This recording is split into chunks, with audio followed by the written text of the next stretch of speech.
At one stage I saw the buck and next minute was a blur. I didn't know where I was, what was happening.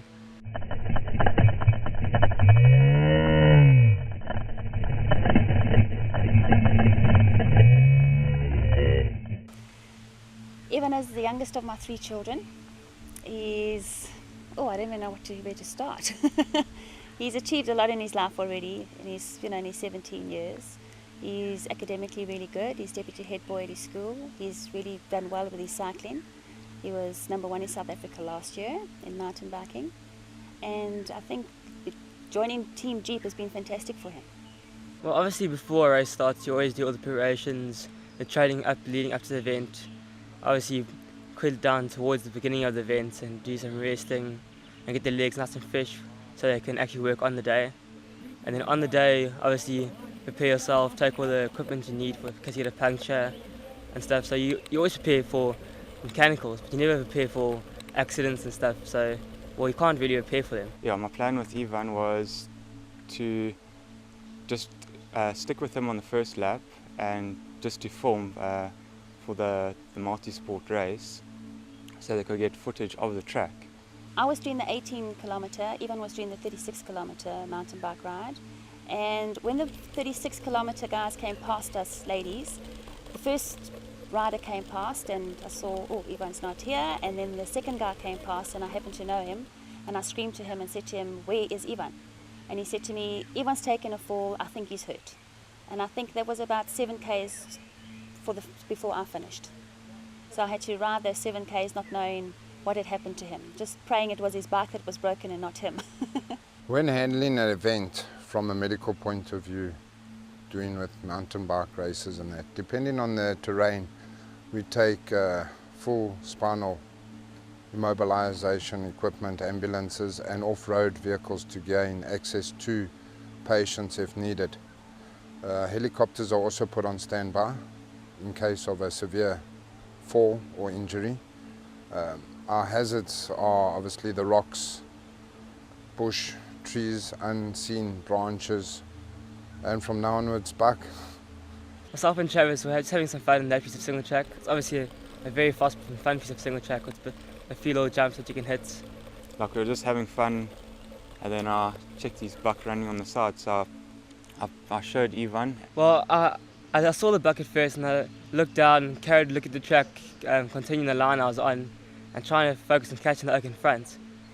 Next second, the one ran across, and then it obviously said, "Hey, I need to get to my friend on the other side." So I think it hit panic station and just gunned it straight across, and everyone just was going at the right speed to connect with the buck. So yeah, it was crazy. Just before it hit me, I looked up to the side of it and just saw it was very, very close and I had no time to react.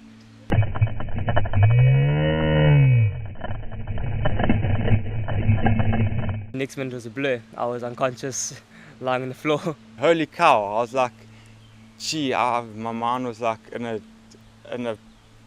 it wasn't there. It was like on autopilot. So I didn't know. I wasn't too sure whether I should laugh or be serious. So I was a bit. The emotions were a bit mixed. I'm amazed by how calm Travis was in the actual accident.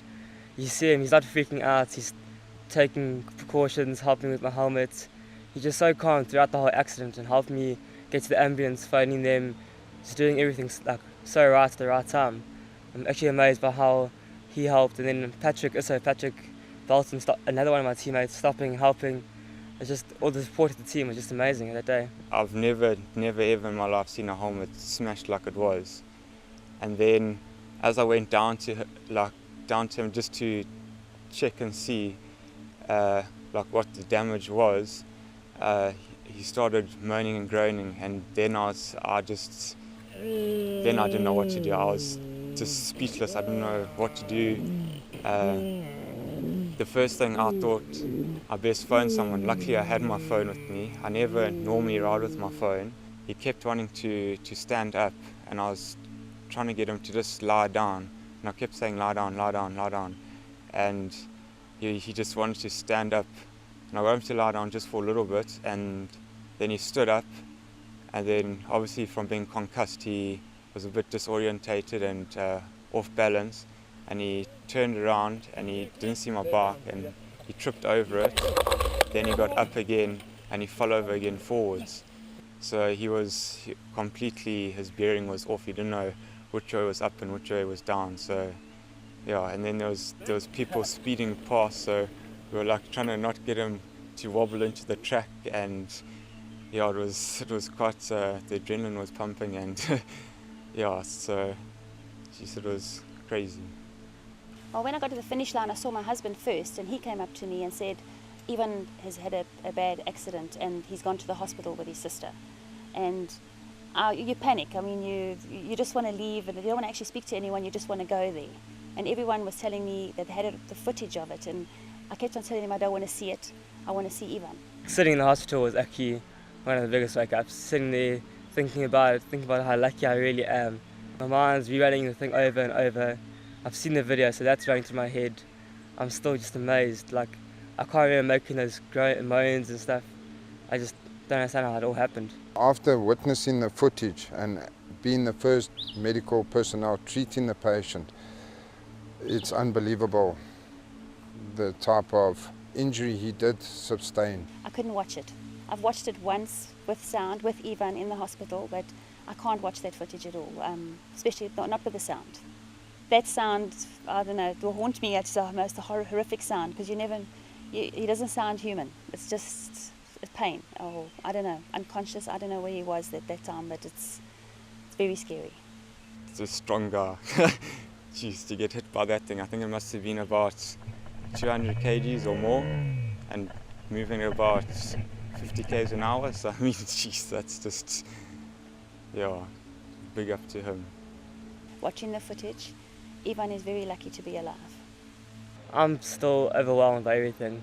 So it's just amazing to be so lucky and have someone like Travis Spuy be in the right place at the right time with the camera, myself in the wrong place at the wrong time. It's so lucky just to come and walk away with the injuries I have. Well, there is a race to the game park at the end of the month, so hopefully I'll be back on the time to do that one.